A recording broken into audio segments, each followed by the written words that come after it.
भागलपुर के Indo stadium में चल रहे बैडमिंटन स्पर्धा का कल समापन होना है।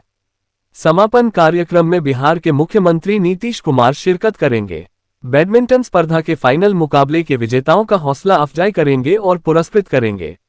इंडो स्टेडियम के सामने ही भागलपुर जिला अंतर्गत विभिन्न इलाकों में 210 करोड़ की विभिन्न योजनाओं का उद्घाटन और शिलान्यास करेंगे।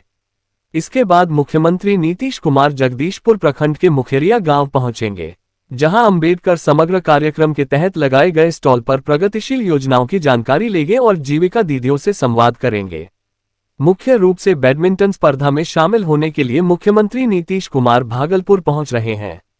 मुख्यमंत्री के कार्यक्रम को लेकर जिलाधिकारी डॉक्टर नवल किशोर चौधरी ने अधीनस्थ अधिकारियों के साथ इंडो स्टेडियम एवं कार्यक्रम स्थल का जायजा लिया। मुख्यमंत्री के आगमन की सारी तैयारी को जल्द पूरा कर लेने का निर्देश दिया। जिलाधिकारी ने बताया कि 200 करोड़ से अधिक की योजनाओं का उद्घाटन और शिलान्यास यहां पर होना है। फाइनल मुकाबले में मुख्यमंत्री शामिल होंगे, जहां खिलाड़ियों का भी उत्साहवर्धन करेंगे। विदित हो कि खेलो इंडिया यूथ गेम्स के तहत भागलपुर को तीरंदाजी स्पर्धा और बैडमिंटन स्पर्धा की मेजबानी मिली थी। 10 मई से बैडमिंटन स्पर्धा का आयोजन हो रहा था। आज क्वार्टर फाइनल के मुकाबले और सेमीफाइनल के मुकाबले पूरे हो जाएंगे। इसके बाद कल फाइनल मुकाबला होना है, जहां विजेताओं को पुरस्कृत किया जाना है। बैडमिंटन स्पर्धा में देशभर के 18 राज्यों के 64 खिलाड़ी, जिसमें 32 महिलाएं और 32 पुरुष खिलाड़ी बैडमिंटन स्पर्धा में शामिल हुए हैं। माननीय मुख्यमंत्री महोदय के इस खेलो इंडिया के अवसर पर भागलपुर में आने का अभी हम लोग को सूचना मिली है। इसके अवसर पर हम लोग सबसे पहले माननीय को खेलो इंडिया के जितने भी हमारे देश के विभिन्न कोनों से खिलाड़ी बनाए होंगे उनसे इंटरेक्शन कराएंगे। फिर यहाँ खेल की शुरुआत होगी और उसके उपरांत फिर जो है उनको जो योजनाओं का शिलान्यास या उद्घाटन है वो करा करके फिर हम लोग डॉक्टर अम्बेडकर समग्र सेवा अभियान है उनकी योजनाओं का भी अवलोकन कराएंगे। यहाँ उद्घाटन शिलान्यास में 208 करोड़ से अधिक की योजनाओं का उद्घाटन शिलान्यास किया जाएगा।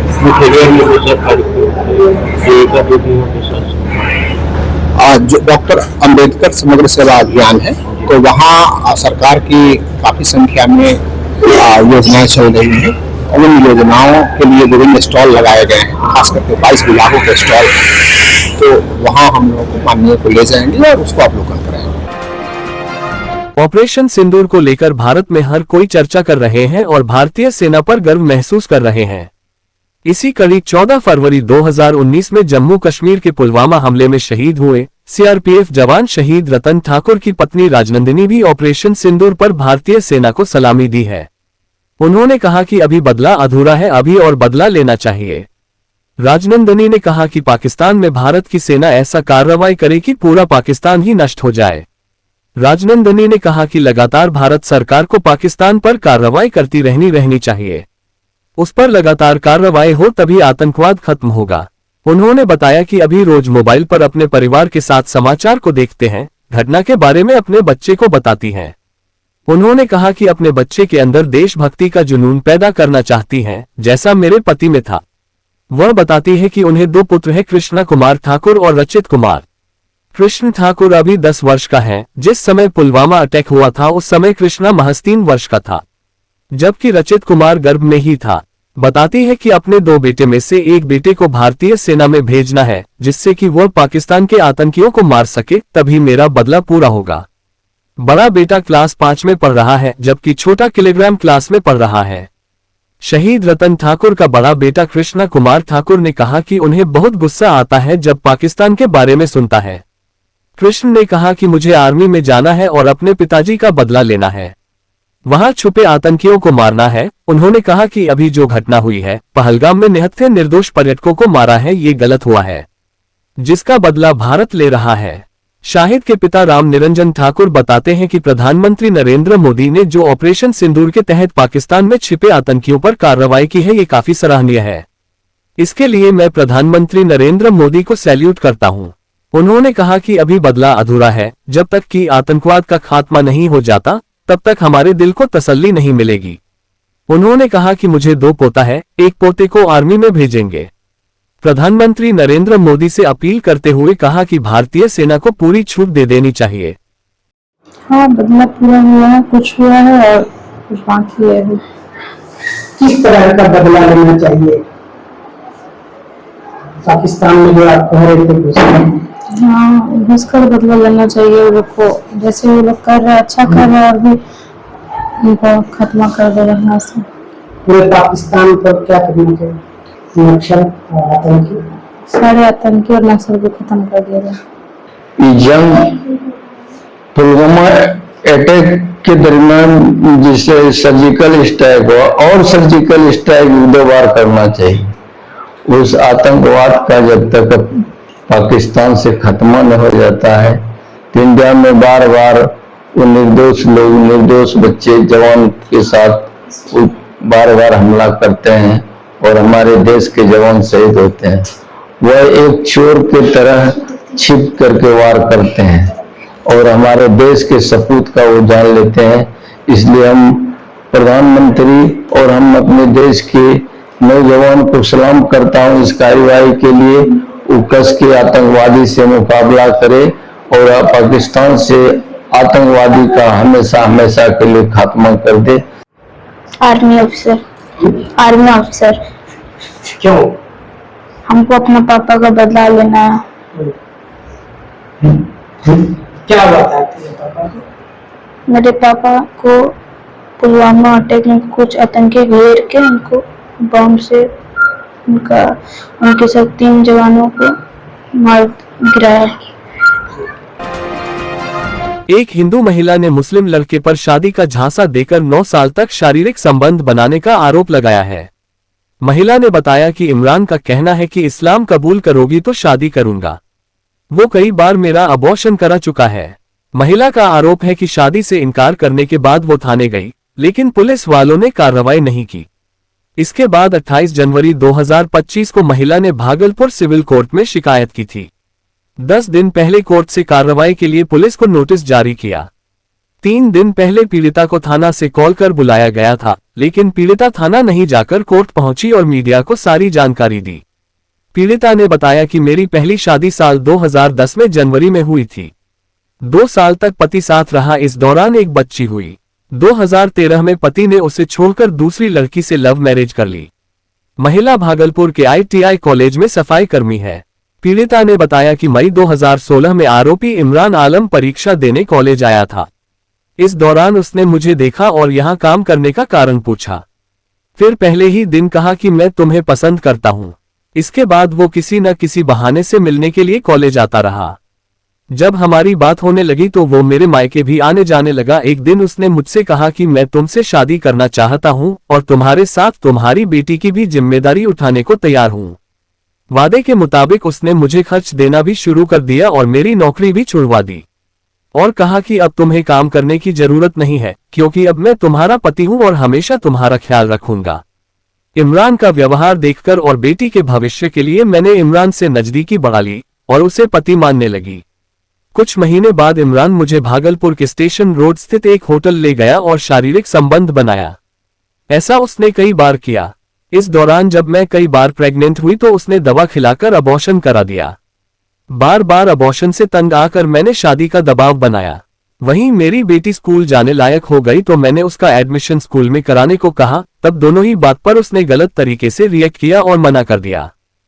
इस बीच उसने दूसरी लड़की से शादी भी कर ली और मुझे कुछ नहीं बताया। जब मैंने इस बारे में बात की तो उसने धमकाना शुरू किया, जिसके बाद मैं परेशान होकर कोर्ट पहुंची हूं। महिला की शिकायत के संबंध में जांच पड़ताल की जा रही है। केस की AO इस संबंध में जानकारी जुटा रही है, साथ ही आरोपी की तलाश की जा रही है।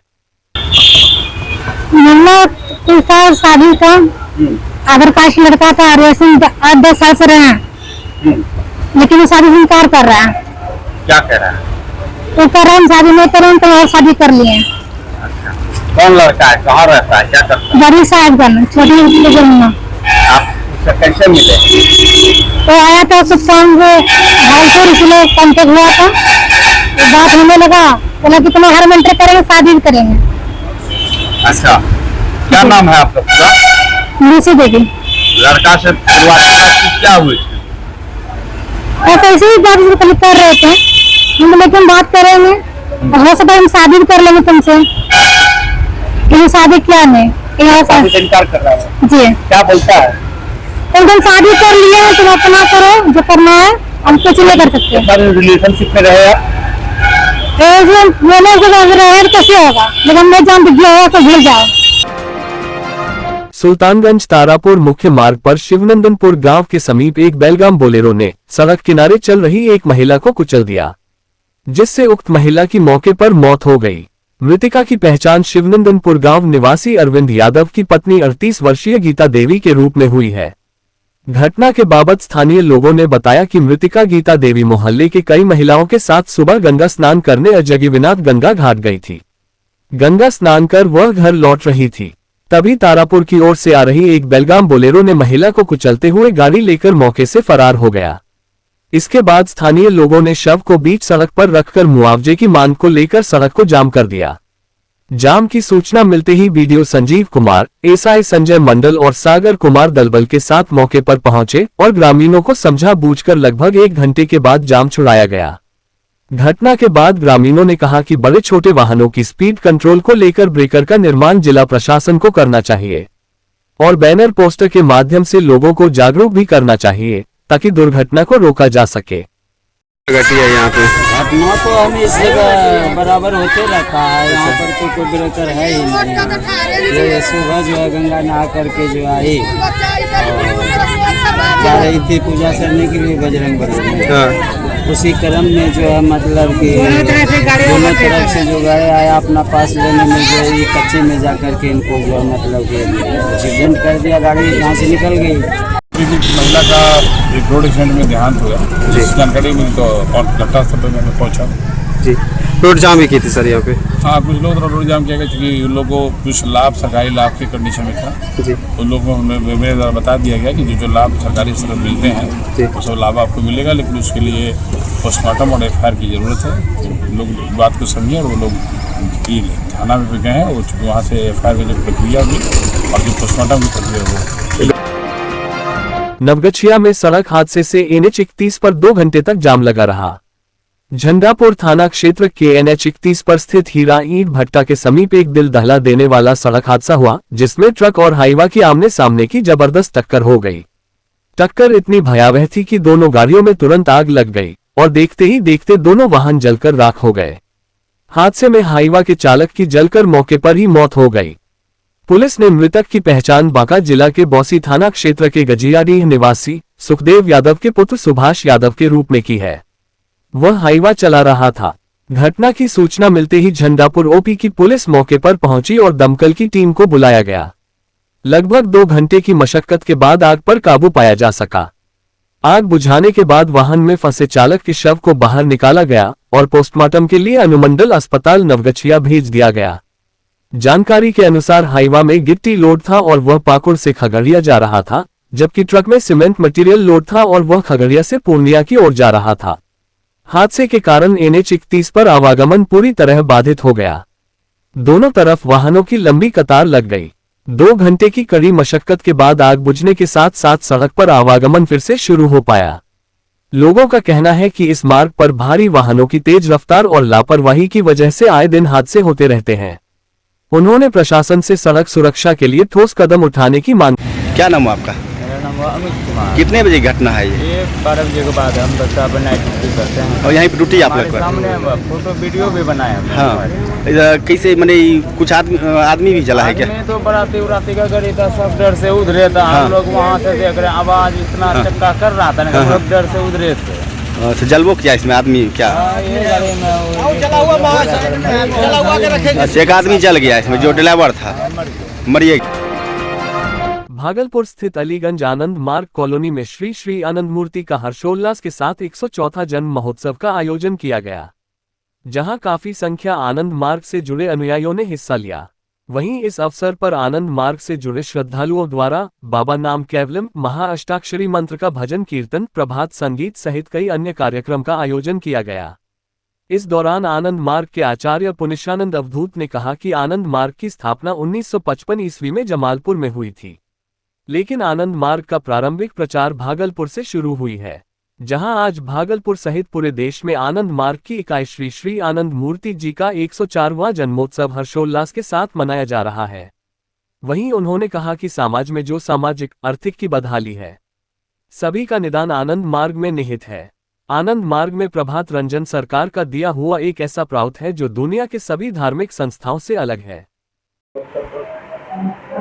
आज हम लोगों के गुरुदेव श्री श्री आनंद मूर्ति जी का 104वां जन्म दिवस है और ये पूरे दुनिया में आनंद मार्ग के सभी इकाइयों में मनाया जा रहा है। भागलपुर बहुत पुराना यूनिट है। आनंद मार्ग का प्रारंभिक प्रचार भागलपुर से हुआ है। आनंद मार्ग की स्थापना 1955 में जमालपुर में हुई थी और उसी समय से हम लोगों के गुरुदेव भागलपुर में आनंद मार्ग की विचारधारा का प्रचार स्वयं किया। आज सैकड़ों अनुयायी लोग यहाँ उपस्थित हुए थे। हर्षोल्लास के साथ जन्म दिवस मनाया गया। कीर्तन, भजन, प्रभात संगीत के साथ अन्य कार्यक्रम हुए। करेंगे कि बाकी लोग पाखंड का विरोध नहीं करते हैं, बाकी लोगों में कोई आध्यात्मिक साधना नहीं है, बाकी लोगों के पास कोई सामाजिक सोच नहीं है। जैसे मैं एक उदाहरण देता हूँ, पूंजीवाद अभी चरम पर है। दुनिया के 1% लोगों के पास 40% से ज्यादा संपत्ति संग्रहित है। 50-60% से ज्यादा लोग जो है गुट के जी रहे हैं। इसके बारे में कोई नहीं बोलता है। ज्यादातर धर्मगुरु बोल रहे हैं कि लोग अपने पिछले जन्म के संस्कार का भोग कर रहे हैं, पिछले जन्म के किए पापों का भोग कर रहे हैं, इसीलिए गरीब है। आनंद मार्ग ऐसा नहीं मानता। सभी उसी परमात्मा की संतान है।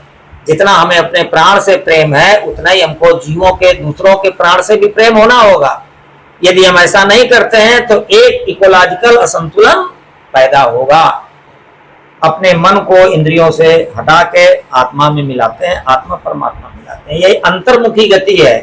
आंखें और इंद्रियों के द्वारा मन हमारा बहिर्मुखी होता है, उसको हम योग साधना के द्वारा अंतर्मुखी बनाते हैं और परमानंद की अनुभूति करते हैं। ये अध्यात्म है।